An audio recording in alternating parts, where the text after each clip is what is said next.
పిల్లలు లేకపోతే ఎంత అవమానం. ఎవరైనా ఏమడుగుతారంటే ముందు నీకు ఎంతమంది పిల్లలమ్మా అని అడుగుతారు. అడిగినప్పుడు ఏం చెప్పాలో తెలియని పరిస్థితి, ఏం చెప్పాలో తెలియని పరిస్థితి. కృంగిపోయింది, బాధపడింది, ఏడ్చింది, కన్నీరు కాచింది. కానీ బైబిల్లో ఉన్న మాట ఏంటనగా మందిరము విడవక ప్రార్థన చేసిందంట. దేవుని మందిరాన్ని విడవకుండా విజ్ఞాపన చేసింది.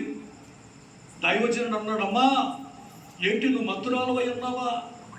ఇంతగా ఏడుస్తున్నావు, ఇంతగా కేకలు వేస్తున్నావు, ఇంతగా ప్రార్థన చేస్తూ ఉన్నావు, ఏంటి దీనికి కారణం అన్నప్పుడు అన్నమాట, అయ్యా నేను మత్తురాలని కాలేదయ్యా, నా ప్రార్థన దేవుడు ఆలకించాలని ప్రార్థన చేస్తున్నాను, నాకు ఒక కుమారుని దయచేయమన్నదంట. ఈ లోక సంబంధమైంది ఏది అడగలేదు, నాకు ఒక కుమారుడు ఉంటే చాలయ్యా. బైబిల్లో రాయబడిన మాట, దేవుడు ఆమె ప్రార్థన విన్నాడు, ప్రార్థనకు జవాబునిచ్చాడు, చక్కటి కుమారుని ఇచ్చాడంట. గట్టిగా చప్పట్లు కొడుతూ ప్రభువుని భావిస్తాడు. హల్లెలూయా. ఈ రాత్రికి వచ్చిన మనందరం ఈ రోజు నువ్వు దేని కొరకు వచ్చావో నాకు తెలియదు, కానీ సమస్తం ఎరిగిన దేవుడు ఆయన. నువ్వు అడుగు వాటికన్నాను, ఊహించు వాటికన్నాను, అత్యధికంగా ఇచ్చే దేవుడు ఆయన. కాబట్టి నీ రాత్రి నువ్వు అడగాలి, ప్రభా నాకు ఇది అవసరంగా ఉంది నాయన, నాకు ఇది అక్కడగా ఉంది ప్రభా అని నువ్వు అడిగితే నిశ్చయముగా నీ ప్రార్థనకు దేవుడు జవాబునిస్తాడు. నువ్వు అడిగిన ప్రతిదీ దేవుడు నీకు ఇస్తాడు. ఓపికతో ప్రార్థించాలి, సహనముతో దేవుని సన్నిధిలో ప్రార్థించాలి, సహనముతో దేవుణ్ణి మనం అడగాలి. 2వ వచనంలో ఏమని రాయబడిందనగా, నా ఆపత్ కాలమందు నేను ప్రభువును వెతికితిని, రాత్రి వేళ నా చేయి వెనకకు తీయకుండా చాపబడి ఉన్నది, నా ప్రాణము ఓదార్పు పొందనలకు ఉన్నది. దేవుని జ్ఞాపకం చేసుకున్నప్పుడు నేను నిట్టూర్పు విడుచుచున్నాను, నేను ధ్యానించుచున్నప్పుడు నా ఆత్మ కృంగిపోవచ్చున్నది. దేవునికి స్తోత్రం కలుగును గాక. కొన్నిసార్లు మనం అడగాల్సింది, కొన్నిసార్లు ఏదైతే మనకు అవసరంగా ఉందో అది మనకు దొరకనప్పుడు మన ఆత్మ కృంగిపోతుంది, మన యొక్క శరీరము బలహీనపరచబడుతుంది, మన హృదయము బలహీనపరచబడుతుంది. కానీ ఇప్పుడు అమ్మగారు చెప్పింది కదా, ఊసు దేశమందు యోగు అను ఒక దైవజనుడు ఉన్నాడంట. ఆ ప్రాంతంలో అతని వంటి వాడు లేడు. ఎందుకంటే బైబిల్లో అతని కొన్ని క్వాలిఫికేషన్స్ ఉన్నాయి. అవేంటనగా నీతిమంతుడు, యథార్థవంతుడు, న్యాయవంతుడు, చెడుతనం విసర్జించిన వాడు, యెహోవా యందు భయభక్తులు కలిగిన వాడు. కనుక దేవుడు అన్ని ఇచ్చాడు. ఆమేన్. ఈ రోజుల్లో మనం కూడా అడుగుతున్నాం, కానీ దేవుడి వలన పొందలేకపోతున్నాం. కారణం ఏంటనగా ఆయనకి ఇష్టముగా మన హృదయం లేదేమో, ఆయనకి ఇష్టముగా నీ హృదయం లేదేమో. అందుకే బైబిల్లో రాయబడిన మాట, నా హృదయంలో పాపము లక్ష్యము చేసిన ఎడల ప్రభువు నా మనవి ఆలకింపకపోవును. నీ ప్రార్థన వినడు, నీ మనవి ఆలకించాడు. కానీ ఎప్పుడు ఆలకిస్తాడు అనగా మన హృదయం దేవునికి ఇష్టంగా ఉండాలి, మన మనస్సు దేవునికి ఇష్టంగా ఉండాలి. నీ ప్రార్థన దేవునికి అంగీకారంగా ఉన్నప్పుడు నువ్వు అడుగు వాటి కంటే కూడా దేవుడు అత్యధికముగా నీ కుటుంబంలో దయచేయును గాక. దేవుని స్తోత్రం చెప్పడం. హల్లెలూయా. ఎవరు అడిగారు బైబిల్లో అంటే, యోసేపు దేవుణ్ణి అడిగాడు, అయ్యా గోతిలో నుండి మొరపెట్టాడు, తండ్రి నీవు తప్ప నాకు ఎవరు లేరయ్యా, అన్నలు విడిచిపెట్టారు, తండ్రి దగ్గరలో లేడు, తల్లి ఎక్కడో దూరంగా ఉంది, నానెవరు లేడు. గోతిలో నుండి ప్రార్థించినప్పుడు పరలోకము నుండి దేవుడు గోతిలో నుండి ప్రార్థన విన్నాడంట. నువ్వు అనుకోవచ్చు, నా ప్రార్థన దేవుడు వింటాడా, నా ప్రార్థన దేవుడు ఆలకిస్తాడా? నేను పేదవాడిని కదా, నాకు ఏమి లేని వాడిని కదా, దేవుడు అంటే నాకు తెలియదు కదా, ప్రార్థన ఎలా చేయాలో నాకు తెలియదు కదా, విజ్ఞాపన ఏ విధంగా చేయాలో నాకు తెలియదు కదా, దేవుడు నా ప్రార్థన ఆలకిస్తాడు అంటే నిశ్చయముగా మనలాంటి ప్రార్థన దేవుడు ఆలకిస్తాడు. దీనత్వం కలిగి ప్రార్థించాలి, విధేయత కలిగి ప్రార్థించాలి, తను తాను తగ్గింపు కలిగి ప్రార్థించాలి. వినయ మనసుతో ప్రార్థించినప్పుడు నువ్వు అడిగినవన్నీ దేవుడు నీకు అనుగ్రహించును గాక. హల్లెలూయా. యోసేపు ప్రార్థించాడు, గోతిలో మోకరించాడు, అయ్యా నాకు ఎవరు లేరు ప్రభా, నానెవరెవరు లేరు ప్రభా. దేవుడు ప్రార్థన ఆలకించాడు. ఇదిగో ఐగుప్తుగా అమ్మబడ్డాడంట, రాజుగా అమ్మబడ్డాడా, గొప్పవాడిగా అమ్మబడ్డాడా, బానిసగా అమ్మబడ్డాడు. ఒక బానిసగా అమ్మబడ్డాడు, కొనుక్కోబడ్డాడు, తీసుకొని వెళ్ళిపోయారు. కొనుక్కున్నవాడు ఏమైనా చేయొచ్చు కదా. ఇప్పుడు ఈ ఫోన్ మనం కొన్నాం అనుకోండి, దీన్ని ఏమైనా మనం దీన్ని వాడొచ్చు, పక్కన పెట్టొచ్చు. ఒకవేళ బాగా కోపం వచ్చింది అనుకో,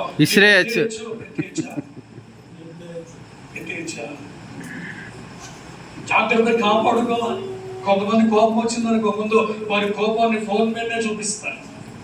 ఆడ మనుషుల కోపం వచ్చిందనుకో గరిటెల మీద చూపిస్తారు, గిన్నెల మీద చూపిస్తారు. రకరకాలైన కోపాలు ఉంటాయి. కొంతమంది కోపం వచ్చిందనుకో తలకాయ బాదుకుంటారు గోడకేసి, గోడ పగిలిపోయేలాగా, తల పగిలిపోయేలాగా. కొత్తలపాలెం గ్రామంలో మనకు మందిరం ఉంది. ఆ సమీపాన్ని రైల్వే ట్రాక్ ఉంటుంది. మందిరానికి వచ్చేప్పుడు అప్పుడప్పుడు అంటారంట, నువ్వు కానీ మాట లేదనుకో ఇదిగో ట్రాక్ ఎక్కుతా. ఏమి ఎక్కుతాడంట? ట్రాక్ ఎక్కుతా. అంటే ట్రైన్ ఎక్కుతాడని కాదు, ట్రాక్ ఎక్కుతే ఏమవుతుంది?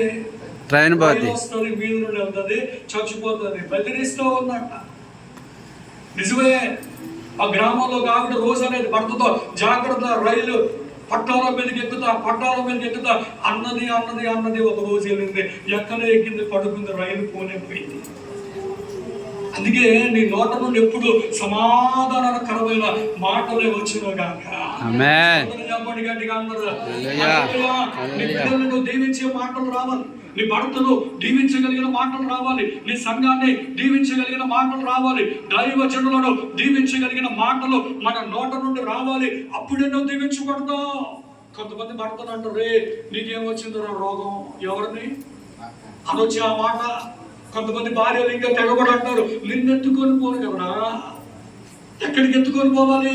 పూల పల్లకిగా కాదండి. దాని అర్థం ఏంటంటే నువ్వు ఎప్పుడు చచ్చిపోతావో, నువ్వు చస్తే గానీ నాకు విడుదల ఉండదు, నువ్వు చస్తే గానీ నాకు సమాధానం ఉండదు, నువ్వు చచ్చిపోతే గానీ నాకు శాంతి ఉండదు అంటారు. తీగర చచ్చిపోయినాక అంటారు, నా బంగారమే, నా వెండి ఇక లేదమ్మా, వెలుగు లేదమ్మా అని ఏడ్చేవారు ఈ భూమి మీద చాలా మంది ఉన్నారు. నా ప్రియమైన దేవుని బిడ్డలారా, దేవుడు కోరుకునేది ఈ లోక సంబంధమైన ఏడుపు కాదండి.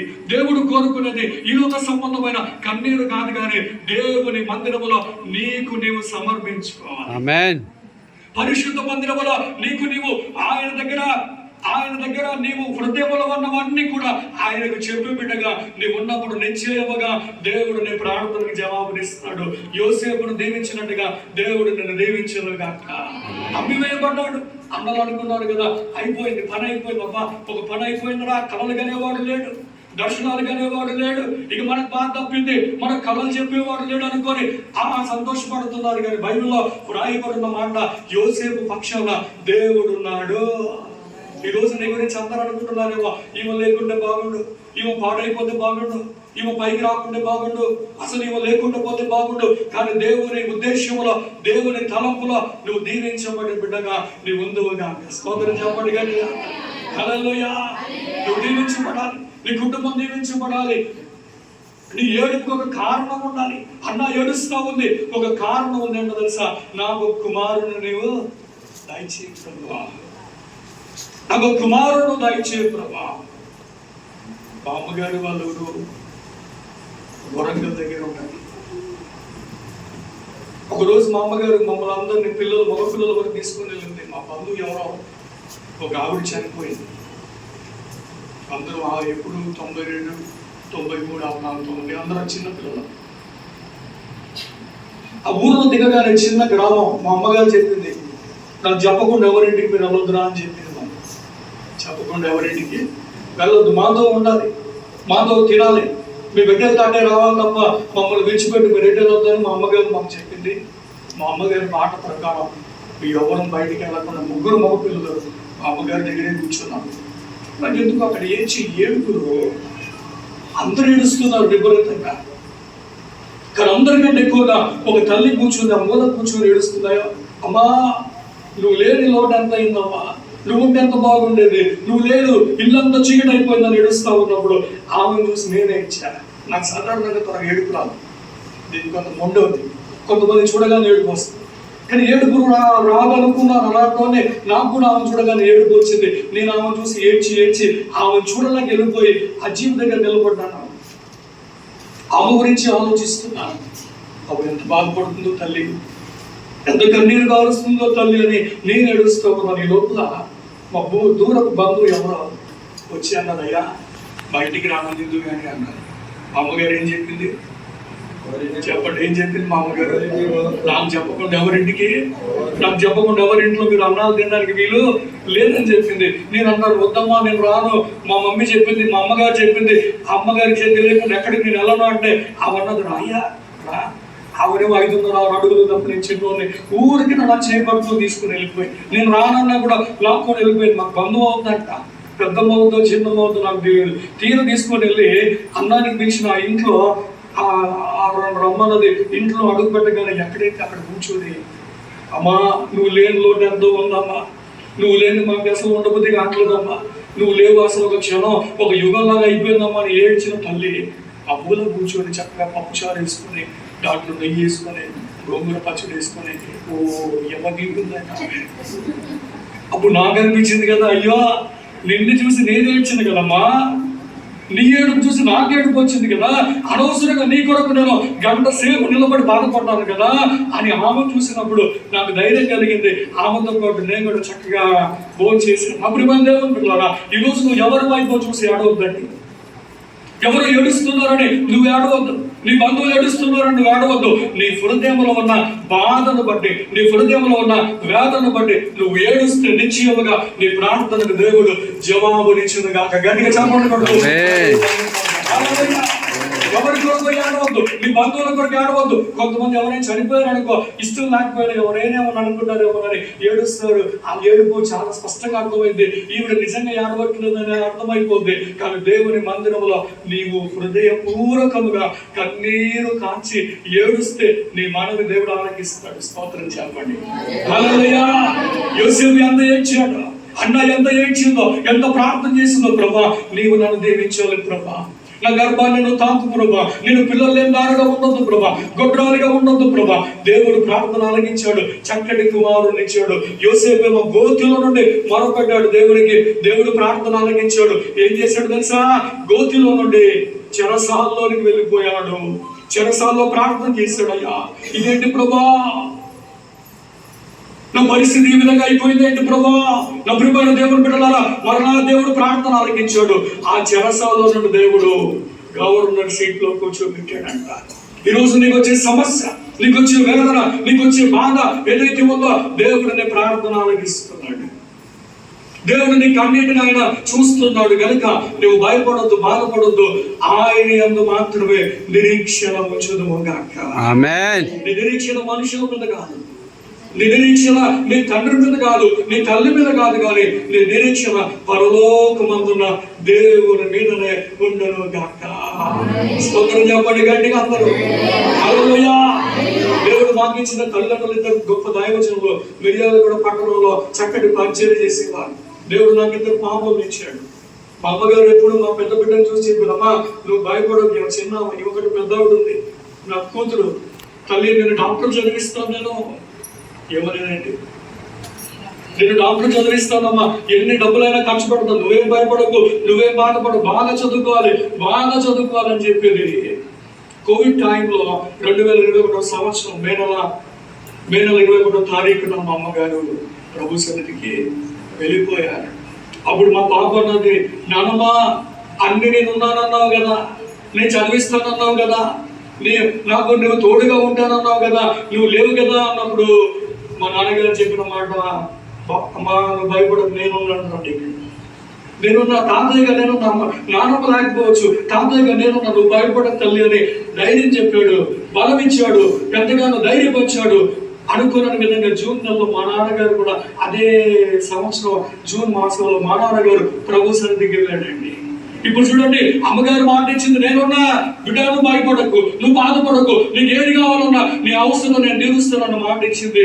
మా అమ్మగారు ప్రభు సన్నిధికి వెళ్ళింది. మా నాన్నగారు మాట ఇచ్చాడు, మా నాన్నగారు ప్రభు సన్నిధికి వెళ్ళాడు. కానీ మాట ఇచ్చి తప్పని వాడు ఒక ఆయన ఉన్నాడు, ఆయన నజరేయుడైనా నేను పొంది వచ్చే వరకు ఎత్తుకున్నవాడు ఆయన. దేవుడికి స్తోత్రం కలుగును. నీ తల్లి మాట ఇవ్వచ్చు, మర్చిపోయిందేమో, నీ తండ్రి మాట ఇచ్చాడు, మర్చిపోయాడేమో, దైవజనుడు మాట ఇచ్చాడు, మర్చిపోయాడేమో, నీ బంధువులు మాట ఇచ్చాడు, మర్చిపోయాడేమో. కానీ దేవుడు మాట ఇచ్చి తప్పడానికి ఆయన నరమాత్రుడు కాడండి. నీ ప్రార్థన ఆలకిస్తాడు. ఇక్కడ ఎంతమంది దైవజనులు ఉన్నారో ప్రతి దైవజనుడికి నేను ఇచ్చే మాట, దేవుడు ఇచ్చే మాట నిశ్చయముగా దేవుడు మన పరిచర్యను దీవించును గాక. ఆమేన్. హల్లెలూయా. మునుపెన్నడు లేనట్టుగా, మునుపెన్నడు నువ్వు చూడనట్టుగా మన పరిచర్యను దేవుడు దీవించబోతున్నాడు. మనం కష్టపడేది ఎవరి కొరకు? లోక సంబంధమైన మనుషుల కొరకు కాదు, కానీ దేవుని కొరకు మనం కష్టపడుతున్నాము. ఈ లోకంలో ఉన్న వారందరూ రక్షింపబడాలి.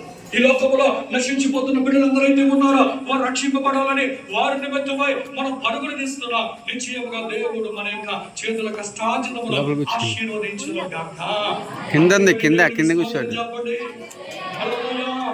ఇంకో చక్కటి మాట రాయబడింది. రోమీయులకు రాయబడిన పత్రిక 11వ అధ్యాయము 1-2 వచనాల్లో అక్కడ మాట చదవండి ఒకసారి. 11వ అధ్యాయము. అలాగే నేను అడుగుననేమనగా దేవుడు తన ప్రజలను విసర్జించడా? చాలండి. దేవుడు తన ప్రజలను విసర్జిస్తాడా? బిడ్డ నువ్వు వద్దు, నీ ప్రార్థన నేను వినను, నీ ప్రార్థన నేను ఆలకించను, వెళ్ళిపో అంటాడా? దేవుడు ఎప్పుడు కూడా నిన్ను త్రోసివేసే దేవుడు కాడు, నిన్ను విడిచిపెట్టే దేవుడు కాడు. మొదటి వచ్చే వరకు నిన్ను ఎత్తుకునే దేవుడు ఆయనే. అందుకే ఆయన ఏం పేరు అనగా కరుణామయుడైన ఆయనకు, దయామయుడైన ఆయన పేరు ప్రేమమయుడు. ఆయన దగ్గర కపటం లేదు, ఆయన దగ్గర కుళ్ళు లేదు, ఆయన దగ్గర ఏడుపు లేదు. ఆయన నిన్ను ఎప్పుడు తన చేతులతో ఎత్తుకునేవాడు, ముద్దిని వచ్చి వరకు ఎత్తుకునేవాడు. కీర్తనకారుడు అంటాడు, గాఢాంధకారపు లోయలో నేను సంచరించినను ఈ అపాయమును నేను. ఈ రాత్రి నువ్వు దేని గురించి భయపడుతున్నావు? అప్పుల గురించి భయపడుతున్నావా? ఈ నెల కట్టాల్సింది కట్టలేదయ్యా, వచ్చే నెల ఇంకొక ఈఎంఐ ఉంది, వచ్చే సంవత్సరం ఈఎంఐ ఉంది, ఎలా తీరుతుందో, నా కూతురు పిల్లలు అవుతాడో, నా కొడుకు పిల్లలు అవుతాడో, ఇల్లు ప్రారంభించాను, ఇల్లు ఎలా కట్టబడుతుందో, నీ బరువు, నీ బాధ్యత తండ్రి అయిన దేవుని మీద నువ్వు పెడదువు గాక. దేవునికి స్తోత్రం. హల్లెలూయా. ఆయన మీద పోపడు. అందుకే బైబిల్ రాయబడింది, పాపము మోసుకొని పోచున్నా సమస్త జనులారా నా యొద్దకు రండి, నేను మీకు విశ్రాంతి కలుగజేస్తాను. ఎన్ని రోజులు మోస్తావు బాధ? ఎన్ని రోజులు మోస్తావు నీ అప్పుల బాధ? ఎన్ని రోజులు మోస్తావు అనారోగ్య బాధ? ఈ రాత్రి యేసయ్య మీద నువ్వు పెడితే నిశ్చయముగా ఆయన నిన్ను నడిపించే దేవుడై ఉన్నాడు. గట్టిగా చెప్పకూడదు ప్రభుని. ఐగుప్తు దేశంలో ఉన్నప్పుడు ఐగుప్తు ప్రజలు ప్రభుని ప్రార్థించారు.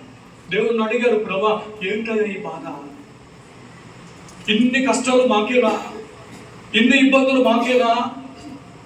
ఒకవైపు శోధన, ఒకవైపు వేదన, ఒకవైపు దెబ్బలు, ఒకవైపు నిందలు, ఒకవైపు అవమానాలు. దేవుడు ఇశ్రాయేలుల ప్రార్థన ఐగుప్తులో నుండి విన్నాడంట. ఒక విమోచకుడు లాగా దేవుడు విన్నాడు. మోషేను పంపించాడు. ఫరోతో మోషేల్ని మాట్లాడాడండి. ఒకసారి పంపలేదు, 2 సార్లు పంపలేదు, 3 సార్లు పంపలేదు. వీరు ప్రార్థన మరలా మరలా మరలా ఆలకించి దేవుడు ఫరో అన్నాడు, తీసుకెళ్ళిపోయి ప్రజలను, నువ్వు నాకు అవసరం. బయలుదేరారు. ఐగుప్తు దేశం నుండి బయలుదేరారు. ప్రయాణం ప్రారంభించబడింది. కొద్ది దూరం రాగానే ముందు ఎర్ర సముద్రం. ఈ రోజు ఆత్మీయ జీవితంలో కూడా దేవుణ్ణి నమ్ముకొని కొద్ది దూరం ముందుకెళ్ళగానే శ్రమ, కొద్ది దూరం ముందుకు వెళ్ళగానే బాధ, కొద్ది దూరం ముందుకు వెళ్ళగానే అనారోగ్యం. కానీ రాత్రి దేవుడు మన ప్రతి సమస్యను ఆయన స్తోత్రం చెప్పండి చూస్తున్నాడు. ఆయన చూసే దేవుడు, ఆయన నీ ప్రార్థన వినే దేవుడు, నీ ప్రార్థన ఆయన అంగీకరించే దేవుడు. దేవునికి స్తోత్రం కలిగిన గాక. ఇప్పుడు ముందు ఎర్ర సముద్రం ఉంది, ఎటు తిరగాలి చెప్పండి. ముందు దారి లేదు అనుకోండి, మనం ఎటు తిరుగుతాం? ఇక వెళ్దాం పదా, మన దేశాన్ని మనం వెళ్ళిపోదాం. బాధలో, నిందలో, అవమానంలో పడదాం పదా అని ఆ చివరి నిలబడ్డాడు. ఇటు తిరిగాడో లేడో ఫరో సైన్యం తరుముతో ఉంది. ఒరే అడ్డే తిరిగాడు ఆయన. ఇటు తిరిగొద్దు మనం, ఇటు మరణం ఉంది, అటు మరణమే ఉంది. సరే దాంట్లో పడ్డా పర్వాలేదు, ముందుకే మన ప్రయాణం. ముందు ఎవరున్నారంటే మోషే ఉన్నాడు.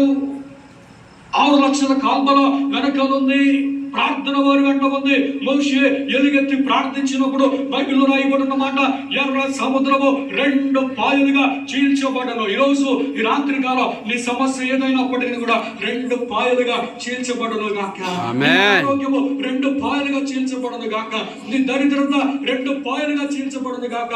నీకు విరోధముగా రూపించబడిన ఏ ఆయుధము వర్ధిల్లకుండును గాక. ఆమేన్. స్తోత్రం చెప్పండి గట్టిగా. హల్లెలూయా. హల్లెలూయా. హల్లెలూయా. సాతాను గాడి పని ఏంటంటే నేను ఏడిపించాలి. నువ్వు నవ్వుతే వాడు గిట్టదు. కదా. కొన్నిసార్లు మన ఇంటి పక్కన వాళ్ళు కూడా మనం ఏం చేస్తున్నామో అని చూస్తారు. మనం కానీ ఆనందంగా సంతోషంగా ఉన్న వరకు వాడికి ఎక్కడ లేని బాగా అదే కొట్లాడుతూ గొడవలాడుతూ భార్య భర్తలు ఇద్దరు పెద్దగా కేకలు వేసుకుంటున్నారు అనుకో, ఆ గోడ దగ్గర నిలబడి ఇంటుంటారు. ఏమనుకుంటున్నాడు మాస్టర్ గారు, ఏమనుకుంటున్నారు అమ్మగారు, ఏమనుకుంటుంది సంఘం? సమాధానము కలిగి జీవించాలి, ఐక్యత కలిగి జీవించాలి, కుటుంబంలో ఒకరి పట్ల ఒకరు ప్రేమ కలిగి మనం జీవించాలి. దేవునికి స్తోత్రం కలిగినట్టు అందరూ ప్రభుకి స్తోత్రం చెల్లించండి. హల్లెలూయా. 2006 సంవత్సరంలో నేను బైబిల్ కాలేజ్ పూర్తి చేసుకున్నాను. 2009లో నాకు వివాహం జరిగింది. అమ్మగారు నేను వివాహం చేసుకున్నాను. 2009 నుండి చక్కగా మా ప్రేమ ప్రారంభించబడింది. నా ఉద్దేశం ఏంటంటే సేవ చేయాలి ప్రభా, ఆత్మను రక్షించాలి ప్రభా, ఇటెళ్తే బాగుండేది అన్నప్పుడు దేవుడు మాట్లాడాడు. అది అమ్మచెల్ల వైపు పరిచయం ఉంది వెళ్ళమన్నాడు. మేము వెళ్ళాం 2012-2013 సంవత్సరంలో. వెళ్ళినప్పుడు అక్కడ ఏమీ లేదు, ముగ్గురు కూడా లేరు, చాలా దీన పరిస్థితి. మా నాన్నగారికి అమ్మగారికి అన్ని ఉన్నా మేము ఏమి లేని వారిగా బయటికి వెళ్ళి సేవ ప్రారంభించాం. అప్పుడు నేను చేసిన ప్రార్థన, ప్రభా నిజంగా నీ పిలుపు ఉందా ప్రభా, నాకు మీ దర్శనం నాకుందా, ఒకవేళ ఉంటేనేమో నేను ముందుకు వెళ్తాను, లేదంటే నేను వెనక్కి వెళ్ళడానికి సిద్ధంగా ఉన్నానయ్యా అని దేవుని సన్నిధిలో ప్రార్థించాను, మొదలుపెట్టాను. ఒక రాత్రి నేను పడుకున్న గదిలో ఆ ఎదురుగా ఒక తెల్ల గోడ ఉంటుందండి. 1:30-2 గంటల ప్రాంతంలో దర్శనాన్ని చూస్తున్నాం. దర్శనం అంటారు, కళ అంటారు, మరి ఏమంటారు ఇప్పటికి నాకు అర్థం కావట్లేదు, కానీ ఏడుస్తున్నాను. ఆ గోడ మీద చూసినప్పుడు గొప్ప వెలుగు ఆ గోడ మీద పడిందండి. అలాంటి లైట్లు ఒక 1000 లైట్లు వేస్తే ఎంత వెలుగు ఉంటుందో ఆ వెలుగు ఆ గోడ మీద పడింది. నేను అనుకుంటున్నాను కదా, లారీ ఇచ్చిందో లేకపోతే ఇంకేమైనా పెద్ద వెహికల్ ఏదైనా వచ్చిందో గోడ మీద పడిందని అలాగే చూస్తున్నాను. ఆ వెలుగులో యేసయ్య ముఖం నాకు కనిపించింది. శిలువ ఆయన తల మీద పెట్టిన ఆ ముళ్ళ కిరీటం ఆయన మీద ఆయన రక్తం కారిపోతా ఉంది. ఆ విజన్ నేను ఆ కళలో చూశాను. వెంటనే లేచి కూర్చున్నాను. అమ్మగారు లేచి ఏమైందని అడిగింది. ఏంటంటే కళ వచ్చింది. ఏంటి ఏమైందంటే వేసే నాకు అనిపించింది. నేను చూశాను ఆయన్ని అంటే అమ్మగారు ప్రార్థన చేసుకుని మోకరించి వెంటనే మోకరించడం ప్రార్థన చేసుకున్నాను. ఆ రోజు వరకు మా పరిచర్య జరిగినట్టుగా నడిచినట్టుగా ముందుకెళ్ళి అన్నట్టుగా, ఒకటి ఉంటే ఒకటి లేకుండా, 2 వస్తే ఒకరు రాకపోయింది, 3 వస్తే 4 రాకపోయింది. అలాంటి పరిస్థితుల్లో ఉన్న మా జీవితాన్ని దేవుడు యోసేపుని కానీ యూటర్న్గా మార్చినట్టు మా పరిచర్య దాన్ని యూటర్న్గా మార్చాడు. స్తోత్రం కలుగుగాక. ఒక రోజు మా చిన్న పాప స్కూల్కి వెళ్ళింది. మధ్యాహ్నం ఇంటికి రావాలి. మధ్యాహ్నం మాకు లంచ్ ఏర్పాటు చేయాలి. మా ఇంట్లో నూనె ప్యాకెట్ లేదు. ఏం లేదండి, నూనె ప్యాకెట్ లేదు. మా అమ్మగారు అడిగింది, పాస్టర్ గారు, అయ్యా మరి నూనె ప్యాకెట్ లేదు. పాపనేమో స్కూల్ నుండి వచ్చే టైం అయింది, అన్నం లేకుండా మనం పంపించలేం కదా అంటే, నేను ప్రార్థన చేయమ్మా దేవుడు ఇస్తాడు. ఎంత ఇది అన్నాను. ఆ రోజు 70 రూపాయలు 60 రూపాయలు ఇల్లంతా వెతికాం. నేను మా పాస్టర్ గారు సెలుపులు, అల్మారాలు, బీరువాలు, అసలు అన్ని వెతికినా కూడా 5 రూపాయలు కూడా దొరకలేదండి. 5 రూపాయలు కూడా దొరకలేదని నేను అనుకున్నాను. అయ్యా నా పిల్లల్ని నేను పోషించుకోలేకపోతున్నానేమో, నా కుటుంబాన్ని కూడా నేను పోషించుకోలేకపోతున్నానేమో. మా ప్రార్థన మీరు ఆలకించినట్టు అంటే నా గదిలోకి వెళ్ళి తలుపు తీసుకొని మోకరించి ప్రార్థన చేశాను. ఆ బయట ఎవరో పెద్ద మనిషి మరేమ గారని మా చర్చకి వస్తారు. అయ్యా ఉన్నారా తలుపు కొట్టింది. అమ్మ ఉన్నా అమ్మ, ఏంటి చెప్తానంటే చిన్న ప్రార్థన చేయాలి అన్న. చిన్న ప్రార్థన ఏంటమ్మా, పెద్ద ప్రార్థన ఏం చేస్తాను నాని. ఇంట్లోకి పిలిచి ప్రార్థన చేశాను. ప్రార్థన అయిపోయిన తర్వాత చేతిలో చిన్న కానుకయ్య పెట్టి అప్పుడు వెళ్ళిపోయిన తర్వాత నేను అంటున్నా ఎంత ఉంటుంది ఆ కానుకను చూస్తే సరిగ్గా 70 రూపాయలు ఆ కానుకుంటుందండి. మాకు కావాల్సిందంత 70 రూపాయలు. దేవుడు మాకు ఎంత ఇచ్చాడంటే 70 రూపాయలు ఇచ్చాడు. వెంటనే పరిగెత్తి మా పాసం చూడు దేవుడు ఎంత గొప్ప దేవుడు, మోకాలు వేసాను లేదా దేవుడు ప్రార్థన రేపు ఇచ్చాడు. మోకాలు వేసింది. ఇప్పుడు ఆమె ఇంట్లో నుంచి బయలుదేరింది, 1 గంట క్రితం బయలుదేరింది ఆమె. అంటే నీకు తలంపు పుట్టక మునిపే నీ ఆలోచన యావత్తు నేను స్తోత్రం చెప్పండి గట్టిగా. కొన్నిసార్లు మనం అనుకుంటాం కదా, నా ప్రార్థన దేవుడు ఆలకించట్లేడు, నా మనవి దేవుడు ఆలకించట్లేడు, నా ప్రార్థనకు దేవుడు విజ్ఞాపన ఇవ్వట్లేడు, మనవి ఆయన వినట్లేడు. దేవుడు ఎప్పుడో నీ ప్రార్థన ఆల్రెడీ హర్డ్ యువర్ ప్రేయర్స్. ఆయన నీకు జవాబు ఇవ్వబోతున్నాడు. ఇక ఆయన జవాబు ఇచ్చడం it will be next level. అసలు నీ ఊహకు అందదిగా. నువ్వు ఎంత కరువు అనుభవించావో, ఎంత లేవు అనుభవించావో, ఎంత కఠిన పరిస్థితి అనుభవించాడో, దేవుడు ఒక్క ద్వారం పరలోక ఆకాశపు వాక్యాలను తెరిచాడు అనుకో, ఆ ప్రవాహానికి ఎవడు నిలబడలేడుగా. స్తోత్రం చెప్పండి గట్టిగా. హల్లెలూయా. దేవుడు అలాంటి కృప మనందరికి దయచేయను గాక. హల్లెలూయా చెప్పండి అందరూ. రామచంద్ర ప్రాంతంలో మేము ఒక చిన్న ఇంట్లో కిరాయికి ఉంటున్నాం. నెలకి 2,700 రూపాయలు. అప్పట్లో 2012, 2013 గురించి చెప్తున్నాను. ఇప్పుడు దేవుడు మమ్మల్ని దీవించాడు. అలాంటి పరిస్థితి లేదు. దేవుని కృప ఏంటంటే ఒక 2-3 ఇల్లులు ఇచ్చాడు, ఒక 4 మందిరాలు ఇచ్చాడు. ఇప్పుడు దేవుడు మనతో ఇంచుమించు ఒక 15-16 మందిరాలకు సహాయం అందించాడు. ఇప్పుడున్న పరిస్థితి వేరు. నేను చెప్పేది అప్పుడున్న పరిస్థితి. 2,600 రూపాయలు కిరాయి కడదామని డబ్బులు లేవు. ఆ ఇల్లు గల ఆయన మమ్మల్ని అడగలేకపోతున్నాడు. కనపడుతున్నాడు, వెళ్ళిపోతున్నాడు. ఆయన కనపడగానే మా గుండెల్లో భయం అవుతుంది. అడుగుతాడేమో అడిగించుకోవద్దని మా ఉద్దేశం. మా పాస్టర్ గారు నేను ఇద్దరం మోకరించి ప్రార్థన చేస్తున్నాం. నాకు ఫోన్ వచ్చింది, అయ్యా మీరు ఇంట్లోనే ఉన్నారా? ఇంట్లోనే ఉన్నామమ్మా, అర్జెంటుగా నేరడి చెరువు దగ్గర ఒక చిన్న గ్రామం ఉంటుంది, అక్కడికి వచ్చేయండి అయ్యా, ప్రార్థన చేసి వెళ్తారు కానీ అంటే కరెక్ట్గా 100 రూపాయలు మాత్రమే. 100 ఉన్నాయి. 100 ఒక నిందలాగా, ఒక నింద ఒక 100 లాగా. 100 ఆ మోటార్ సైకిల్లో 100 రూపాయలు పెట్రోల్ కొట్టించుకొని రమ్మన్నది కదా వెళ్ళిపోయాం.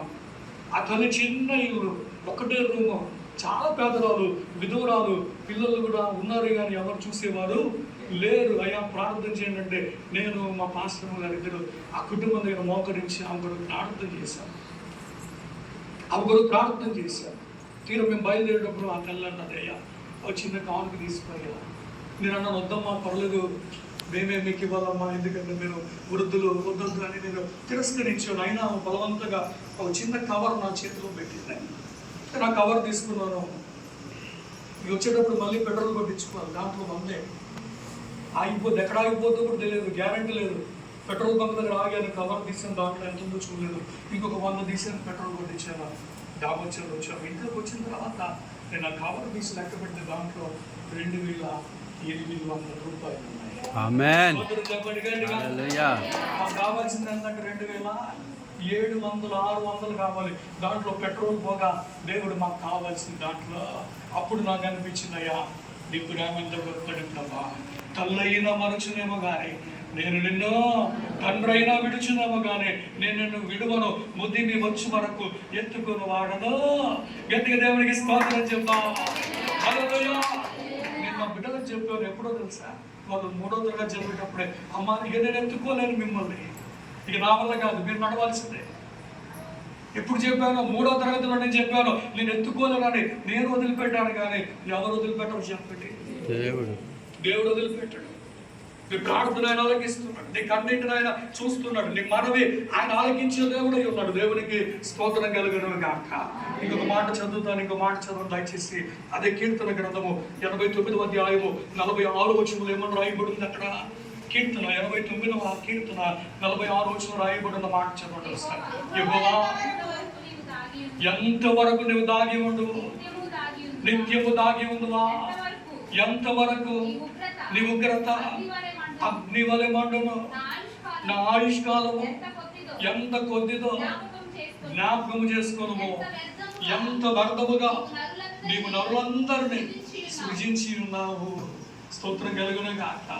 కొన్నిసార్లు మనం కూడా అంటాం, ప్రభా ఎంతవరకు నా ప్రార్థన వినవు నాయనా, ఎంతవరకు నాకు ప్రార్థన ఆలకించు ప్రభా, నా ప్రార్థనకి ఈ రోజైనా జవాబును ఇవ్వండి ప్రభా. నిశ్చయముగా ఈ రాత్రి ప్రార్థనకు దేవుడు జవాబునిచ్చుగా. నమ్మిన వారందరూ గట్టిగా ఆమేన్ చెప్పండి. హల్లెలూయా. నేను వచ్చే ముందు ఒక మాట విన్నాను, మీ అయ్యగారేమో గట్టిగా స్తోత్రం చెప్పండి, చప్పట్లు కొట్టండి అంటే మీరు చిన్న కొడితే మీ అయ్యగారు అన్నాడు, నేను కప్పు లేచిపోద్దాం అనుకున్నాను కానీ కనీసం ఒక మూల కూడా లేచిపోయేలాగా లేదని చెప్పినప్పుడు నేను ఆ మాట వినిపించింది. దేవుని మందిరములో స్తుతి వినపడును గాక. ఆమేన్. దేవుని మందిరములో శబ్దం వినపడాలి. ఆమేన్. దేవుని మందిరంలో స్తోత్రాలు వినపడాలి. ఆమేన్. దేవుని మందిరంలో ప్రార్థన వినపడాలి. ఆమేన్. దేవుని మందిరంలో ఒక ధూపము వలె నైవేద్యము వలె నిత్యము ధూపం వేస్తూనే ఉండాలి. నిత్యముగా నీ ప్రార్థనకు జవాబునిచ్చును గాక. పెళ్ళయింది ఇద్దరు భార్య భర్తలకు, పిల్లలు లేదు. దేవుని దగ్గర అడిగారు. ఒక కొడుకుని దేవుడు ఇచ్చాడు. ఎంత సంతోషం అంటే లేక పుట్టిన కొడుకు అల్లారు ముద్దుగా పెంచుకుంటున్నారు. ఈ తండ్రి రైల్వేలో పనిచేస్తాడు, రైల్వేలో ఉద్యోగం చేసేవాడు. ఆయన జాబ్ ఏంటంటే ఒక నది ఉంటుంది, ఒక నది, ఆ నది గేటు పైకెత్తాలి, గేటు దింపాలి. వారానికి ఇంచుమించుగా ఒక 40 పెద్ద పొడవు వస్తాయి, షిప్లు వస్తాయి. ఆ షిప్ వచ్చినప్పుడు రైల్వే గేట్ ఎత్తాలి. అంటే రైల్వే ట్రాక్ ఇలా పైకి ఎత్తితే కింద నుండి షిప్ వెళ్ళిపోద్ది, ఆ ట్రాక్ కిందికి వేయగానే ట్రైన్ వెళ్ళిపోద్ది. తన ఉద్యోగం అది. నేను చెప్పింది గడిపోయిందా? ట్రాక్ ఎత్తాలి, ట్రాక్ దింపాలి, ఉద్యోగం అది. కొడుకు పుట్టాడు, ఆడి నెమ్మదిగా పెద్ద అవుతున్నాడు. ఆడికి 4 సంవత్సరాలు వచ్చాయి, చిన్నగా మంచి నడుస్తున్నాడు. అప్పుడు నర్సరీ అయిపోయి నెలకి చదువుతున్నాడేమో. ఒకరోజు అడిగాడు, డాడీ నేను కూడా నువ్వు ఎక్కడ ఉద్యోగం చేస్తున్నావు, నేను వస్తా అంటే అన్నాడు. వద్దురా, చాలా కష్టంగా ఉంది, నాకు ఒక గది మాత్రమే ఉంటుంది, వద్దు, సాయంత్రం వద్దు నేను వచ్చేవాళ్ళంటే. అప్పుడు ఎంత చెప్పినా మాట వినకుండా, డాడీ నేను వస్తా, నేను వస్తాను. ఆ రోజు హాలిడే, వాడికి స్కూల్ లేదు. తండ్రి కుమారుడి మాట తీసేయలేక సరే వచ్చేరా అని చెప్పి సైకిల్ మీద ఎక్కించుకొని ఆయనకు ఒక బాక్స్, కొడుకు ఒక బాక్స్ పెట్టుకొని చక్కగా సైకిల్ మీద ఎక్కి తొక్కుతా ఆహ్లాదకరంగా పాటలు పాడుకుంటూ వెళ్ళిపోయారు. ఎక్కడికి వెళ్ళారంటే ఆ రైల్వే గేట్ ఏదైతే ఉందో దాని దగ్గరికి వెళ్ళారు. తండ్రి గేటు లేపుతున్నాడు, గేటు దిగుతున్నాడు. చక్కగా కుమారుడు ఆడుకుంటున్నాడు. సడన్గా ఫోన్ కాల్ వచ్చింది. ఇదిగో ఆ రైల్వే గేట్ ఏదైతే ఉందో దాన్ని తిప్పండి, ట్రైన్ వచ్చే టైం మీద దాని గ్రీన్ సిగ్నల్ పడింది, అవతల మీరు గేటు దింపాలనగానే వెళ్ళిపోయాడు. గేటు దింపాలనగా వీడు లేడు, 4 సంవత్సరాల పిల్లలు ఎటు చూస్తున్నాడు. నానా బాబు ఇటులో గట్టి కేకలు వేస్తున్నాడు, అసలు ఏం వినిపించట్లేదు. బయటికి పరిగెత్తాడు, ఎక్కడో దూరంగా చూస్తున్నాడు, ఎక్కడున్నాడా అని చూస్తే అదిగో చివరి రైల్వే గేట్ దగ్గర నిలబడుతున్నాడు. చివరి దాదాపు 1/2 కిలోమీటర్ పైగా ఈయన గమనించలేదు, నడుస్తూ రైల్వే గేట్ మీద నుంచి వెళ్ళిపోయాడు. ఎక్కడో చివరి నిలబడ్డాడు. డాడీ ఇక్కడ ఉన్నాను. అరే అంత దూరం వెళ్ళి వెళ్ళిపోయావు, రానా త్వరగా వచ్చేయి, ట్రైన్ వస్తుంది, త్వరగా వచ్చేయి. తన జాబ్ ఏంటంటే ఆ ట్రైన్ వచ్చే టైంకి ఏం చేయాలి, గేట్ క్లోజ్ చేయాలి. వాళ్ళ గేట్ కానీ తను వేయలేదనుకో, ఇంచుమించు రైలు ఎంతమంది ఉంటారంటే 2000 మంది 3000 మంది ప్రయాణికులు ఉంటారు. రైలు ఆ గేట్ లేదా ట్రాక్ వేయలేదనుకో, ఆ ట్రైన్ వస్తుంది, నదిలో పడిపోతే కొన్ని 1000 మంది ప్రాణాలు పోతాయి. ఒకవేళ ఆ ట్రాక్ వేసాడు అనుకో, ఆ ట్రైన్ నేరుగా కొడుకు మీద నుండి వెళ్ళిపోతుంది. ఇప్పుడు ఏడుస్తున్నాడు, ట్రాక్ వేయాలా వద్దా? ట్రాక్ వేస్తేనేమో ట్రైన్ వస్తుంది, కొడుకు చచ్చిపోతాడు, ముక్క కూడా మిగలదు. ఒకవేళ కొడుకు మీద ప్రేమ కలిగి ట్రాక్ వేయకుండా అలాగే ఉన్నాడు అనుకో, కొడుకు బ్రతుకుతాడు, కొడుకు ఏం కాదు. కానీ రైలు నదిలో పడిపోద్ది, ఇంచుమించు కొన్ని 1000 మంది ప్రాణాలు. తలకాయ బాదుకుంటున్నాడు, ఏడుస్తున్నాడు. రే నేను ఎవరెళ్ళమన్నాడు అక్కడికి? అమ్మ చెప్పింది ఎటు వెళ్ళొద్దని. నాకు మీ అమ్మ చెప్పింది వాడిని తీసుకెళ్ళొద్దు, వాడు మాట అని చెప్పింది. అల్లారు ముద్దుగా ఎంత ప్రార్థన చేస్తే దేవుడు నాకు ఇచ్చాడు రా ఈ కొడుకు. నన్ను ఏడ్చి అదిగో రైలు శబ్దం వినపడింది, కూత వినపడింది. కన్నీళ్ళు ఆగట్లేదు, బాగట్లేదు, ఏడుస్తూ ఉన్నాడు, రోధించాడు, కళ్ళు మూసుకున్నాడు. ఏం చేయలేని పరిస్థితిలో ఆ గేట్ మూసేశాడంట. ఏం చేయలేని పరిస్థితిలో ఆ గేట్ ట్రాక్ మూసేశాడు. ఆ ప్రియమైన దేవుని బిడ్డలారా, ఇలాగే నిలబడి చూస్తున్నాడు తండ్రి కుమారుని వైపు, ఏడుస్తున్నాడు. అక్కడి నుంచేమో కుమారుడు డాడీ దా నేను వస్తా డాడీ నువ్వు రా అంటున్నాడంట. ఈయన వెళ్ళడానికి లేదు, ఆ బాబుకి రావడానికి రానే వచ్చింది గేట్. ట్రైన్ ఇంచుమించు గంటకు 70-80 కిలోమీటర్ల స్పీడ్లో కళ్ళ ముందే కుమారుని మీద నుండి దాటి వచ్చేసిందంట. ఆ చివరి శబ్దం ఏంటంటే డాడీ, నానా అని వినిపించిందంట. ఏ శబ్దం లేదండి. ట్రైన్ వెళ్ళిపోయింది. గేట్ ఎత్తాడు. నా కొడుకా, నా చేతులారా నేను చంపుకున్నాను, తీసుకురాకున్నా బాగుండేది అని ఏడుస్తా ఆ పట్టాల మీదకి వెళ్ళి చూస్తే రక్తపు ముద్దగా పడిపోయి ఉన్నాడంట. రక్తపు ముద్దగా పడిపోయి ఉన్నాడు. అలా ఎత్తుకున్నాడు, తీసుకొని ఆ రైల్వే రూమ్ దగ్గరకు వచ్చి పడుకోబెట్టగానే చుట్టుపక్కల వాళ్ళందరూ వచ్చారు, ఏడుస్తున్నారు బాబుగా. తల్లికి తెలిసిందంట. తల్లి గుండెలు బాగుందంట. అయ్యో నా కొడుకు చనిపోయాడు అయ్యా, అయ్యో నా కొడుకు చనిపోయాడా, ఈ రోజు నుంచి నన్ను అమ్మ అని ఎవరు పిలుస్తారు, నన్ను మమ్మీ అని ఎవరు పిలుస్తారు, నన్ను అల్లారు ముద్దుగా ఎవరు పిలుస్తారని ఏడ్చిందంట. 2000 సంవత్సరాల క్రితము తండ్రి అయిన దేవుడు తన కుమారుడైన యేసు ప్రభుని నీ కొరకు నా కొరకు అదే స్థితిలో విడిచిపెట్టాడండి.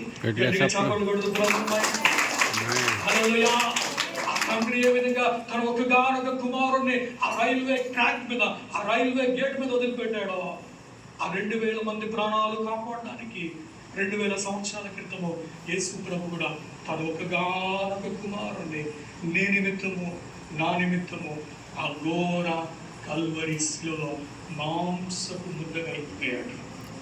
బైబిల్లో రాయబడింది, రక్తం ఏమీ లేదంట, నీరు ఏమీ లేదంట. నీ నిమిత్తము నా నిమిత్తము ఆ చివరి రక్త బొట్టు వరకు ఆయన కాచాడు. నీ కొరకు చనిపోయిన వాళ్ళు ఉన్నారమ్మా? నీ భర్త నీ కొరకు చనిపోయారా? నీ భార్య నీ కొరకు చనిపోయిందా? నీ తల్లిదండ్రులు నీ కొరకు చనిపోయారా? నీ బంధువులు నీ కొరకు చనిపోయారా? ఎవ్వరూ మన కొరకు చనిపోరండి. యేసయ్య మాత్రమే నీ కొరకు నా కొరకు ఆయన ప్రాణం పెట్టాడు. అందుకే ఈ రోజు మేము యేసయ్యను ప్రకటిస్తున్నాం. స్తోత్రం చెప్పండి గట్టిగా. హల్లెలూయా. కొంతమంది అంటారు వీళ్ళకి పిచ్చి అండి, వీళ్ళకి పిచ్చి, వీళ్ళకి యేసయ్య పిచ్చి అండి, వీళ్ళకి ప్రార్థన పిచ్చి అండి. నిజమే, మాకు పిచ్చే. ఎందుకో తెలుసా? యేసు ప్రభు మా కొరకు మరణించాడు, ఆయన మా కొరకు ప్రాణం పెట్టాడు. మేము ఆయన కొరకు పరిగెత్తడానికి సిద్ధంగా ఉన్నాం. దేవునికి స్తోత్రం. ఈ రాత్రి నువ్వు సిద్ధంగా ఉన్నావా? ఆయన కొరకు నువ్వు పరిగెత్తడానికి సిద్ధంగా ఉన్నావా? ఆయన నువ్వు అడగడానికి సిద్ధంగా ఉన్నావా? నువ్వు కానీ అడిగితే నువ్వు అడిగిన దానికన్నాను, ఊహించిన దానికన్నాను రెట్టింపు దీవెన మనందరి కుటుంబంలో దేవుడు అనుగ్రహించును గాక. రాత్రి మన అంశం ఏంటనగా, నువ్వు అడిగితే దేవుడు ఇస్తాడు. తప్పకుండా అడిగితే దేవుడు ఇస్తాడు. ఎందుకు నువ్వు వెనకబడి ఉన్నావంటే నువ్వు అడగట్లేవు కనుక వెనకబడి ఉన్నావు. ఈ రాత్రి యాకోబు చేసిన ప్రార్థన మనందరము చేయడం గాక. యాకోబు ఏమన్నాడు తెలుసా?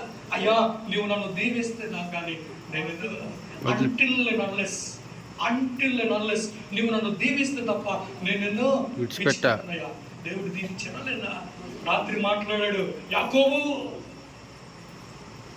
దర్శనంలో దేవుడు దిగొచ్చాడు పరలోకం నుండి.